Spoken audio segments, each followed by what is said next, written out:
Hello everyone, welcome to I for smart kitchen. ഇന്ന് ഞാൻ വന്നിട്ടുള്ളത് നമുക്ക് നോമ്പിനൊക്കെ ഉണ്ടാക്കാൻ പറ്റിയ റെസിപ്പി ആയിട്ടാണ്. ഇതൊരു ഫ്രൈ ഐറ്റമാണ്. ഇതിൻ്റെ പേര് പിൻവിൽ പൈ. അപ്പോൾ ഇതെങ്ങനെ ഉണ്ടാക്കുന്നത് നമുക്കൊന്ന് നോക്കാം. ആദ്യം നമുക്ക് ഡോ ഉണ്ടാക്കിയെടുക്കാം. അതിന് വേണ്ടിയിട്ട് ഒരു ബൗളിൽ 2 കപ്പ് മൈദ ഇട്ട് കൊടുക്കണം. ആവശ്യത്തിന് സോൾട്ട്, 1/2 ടീസ്പൂൺ ബേക്കിംഗ് പൗഡർ, ഇതിലേക്ക് 60 ഗ്രാം ബട്ടർ, ഇതിലേക്ക് ഐസ്ഡ് വാട്ടർ ഇട്ട് നല്ലപോലെ മിക്സ് ചെയ്തിട്ട് ഒരു ഡോ ഉണ്ടാക്കി എടുക്കണം. ഇനി നമുക്ക് ഈ ഡോ ഒന്ന് 20 മിനിറ്റ് സൈഡ് മാറ്റി വെക്കാം. ഇനി നമുക്ക് മസാല ഉണ്ടാക്കിയെടുക്കാം. പാന് ചൂടായതിനു ശേഷം ഇതിലേക്ക് 2 ടേബിൾ സ്പൂൺ ഓയിൽ ഇട്ട് കൊടുക്കാം. ഇതിലേക്ക് 1/2 table spoon ginger garlic paste, ഇനി ഇതിലേക്ക് ചോപ്പ് ചെയ്ത ഗ്രീൻ ചില്ലി ജസ്റ്റ് ഒന്ന് സോട്ട് ചെയ്യണം. ഇനി ഇതിലേക്ക് ഒരു 3 ഓണിയൻസ് ചോപ്പ് ചെയ്തിട്ട് കൊടുത്ത് ഒരു ലൈറ്റ് കളർ ആവുന്നവരെ ഒന്ന് കുക്ക് ചെയ്യണം. ഏകദേശം കളർ മാറിയിട്ടുണ്ട്. ഇനി ഇതിലേക്ക് നമുക്ക് ആവശ്യത്തിന് സോൾട്ട് ഇട്ട് കൊടുക്കണം. ഇനി ഇതിലേക്ക് ഗ്രേറ്റ് ചെയ്ത ക്യാബേജ് 1/2 കപ്പ്. നമുക്ക് ക്യാബേജ് ഒന്ന് കുക്കായി വരുന്നവരെ ഒന്ന് സോട്ട് ചെയ്യണം. കുക്കായി വന്നിട്ടുണ്ട്. ഇനി നമുക്കിതിലേക്ക് 1 ടീസ്പൂൺ സോയ സോസ് ഇട്ട് കൊടുക്കണം. 1/4 ടീസ്പൂൺ ടർമറിക് പൗഡർ, പെരുംജീരകം പൊടിച്ചത് 1 teaspoon, garam masala powder 1 teaspoon, 2 teaspoon chilli powder. ഇനി നമുക്കിതെല്ലാം ഒന്ന് സോട്ട് ചെയ്തെടുക്കാം. ഇനി നമുക്കിതിലേക്ക് കുക്ക് ചെയ്ത് ചിക്കൻ പീസസ് ഷ്രെഡ് ചെയ്തത് ഇട്ട് കൊടുക്കാം. ഇതൊന്നൊന്ന് മിക്സ് ചെയ്ത് ഇതിന് 5 മിനിറ്റ്സ് മൂടി വെക്കണം.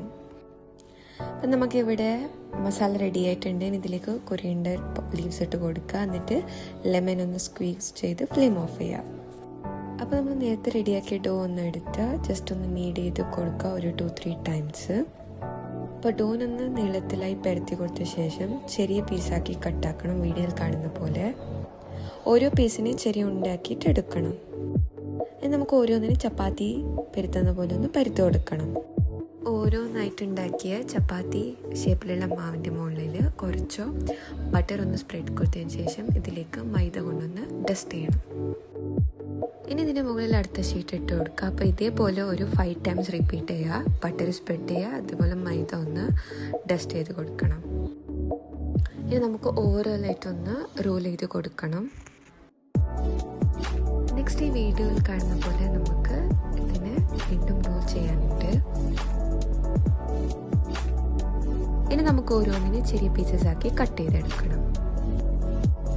ഇനി നമുക്ക് ഓരോ പീസസിൻ്റെ അടുത്ത് ചെറിയ ഷേപ്പിലായിട്ടാണ് നമുക്ക് വേണ്ടത്. അപ്പോൾ ചെറിയ രീതി കിട്ടുന്ന പോലെ ഒന്ന് റോൾ ചെയ്യണം. ഈ ഒരു സൈസിലായിട്ടാണ് വേണ്ടത്. ഇനി നമുക്കിതിൻ്റെ ഉള്ളിലേക്ക് മസാല ഇട്ട് കൊടുക്കാം. ഇനി ഇതിൻ്റെ സൈഡ്സ് എല്ലാം മൈദ പേസ്റ്റ് കൊണ്ടൊന്ന് കവർ ചെയ്തെടുത്തിട്ട് നെക്സ്റ്റ് ഇതിൻ്റെ മുകളിലേക്ക് അടുത്ത ഇനി ഇതിൻ്റെ മുകളിലേക്ക് ഷീറ്റ് ഒന്ന് ഇട്ടിട്ട് ഇതിനെ പ്രസ് ചെയ്ത് കൊടുക്കാം. ഇതേപോലെ ബാക്കിയുള്ളതിന് ചെയ്തെടുക്കാം. ഇനി നമുക്ക് ചൂടായ എണ്ണയിലേക്ക് ഓരോന്നിട്ട് കൊടുത്ത് ഇതൊരു ഗോൾഡൻ കളർ ആവുന്ന വരെ ഒന്ന് ഫ്രൈ ചെയ്യണം. അപ്പോൾ നമ്മളുടെ പിന്നിൽ പൈ ഇവിടെ റെഡി ആയിട്ടുണ്ട്. ഇനി നമുക്കിതിനെ എണ്ണയിൽ നിന്നിട്ട് വേറെ രീതിയിലോട്ട് മാറ്റി കൊടുക്കാം. അപ്പോൾ ഈ റെസിപ്പി എല്ലാവർക്കും ഇഷ്ടപ്പെട്ടെന്ന് ഞാൻ വിചാരിക്കുന്നു. അപ്പോൾ ഇൻഷാ അല്ലാഹ് നിങ്ങൾ എന്തായാലും ഈ നോമ്പിൽ വീട്ടിൽ ട്രൈ ചെയ്യണം.